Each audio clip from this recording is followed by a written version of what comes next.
তালের শাঁসগুলো বলেছিলাম এই যে ভাজা করব।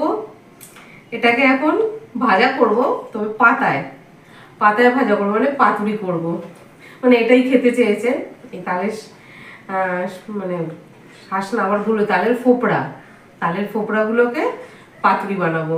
খুবই সিম্পল রেসিপি, এমন যেইভাবে অন্য সমস্ত পাতুরি করে সেইভাবেই। এই যে নুন, হলুদ, লঙ্কা বাটা, মানে শুকনো লঙ্কা বেটে নিয়েছি ওটা, আর তেল, সর্ষের তেল দিয়ে সব মেখে পাতায় সাজিয়ে দেবো।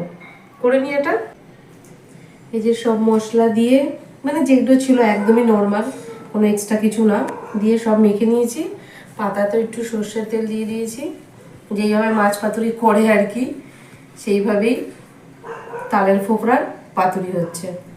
এইভাবে সব এবারে একটা একটা করে সাজিয়ে দিই, সাজিয়ে দিয়ে বসিয়ে দেবো।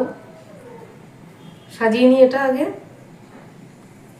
সাজানো হয়ে গেছে মোটামুটি। এবারে এটা গ্যাসে বসিয়ে দেবো। এই যে বসিয়ে দিলাম, এবারে এটা হোক, একটু ঢাকা দিয়ে দেবো। এই দেখো কমপ্লিট হয়ে গেছে তালের ফোপড়ার পাতুরি। এটা হয়ে গেছে, একটাতে হয়নি তাই আবার এখানেও অল্প করে দিতে হয়েছে, ওটাও হয়ে গেছে, কমপ্লিট হয়ে গেছে। তোমরা কে কে এইভাবে তালের ফোপড়ার পাতুরি খেয়েছো বা খাও আমাকে অবশ্যই জানিও।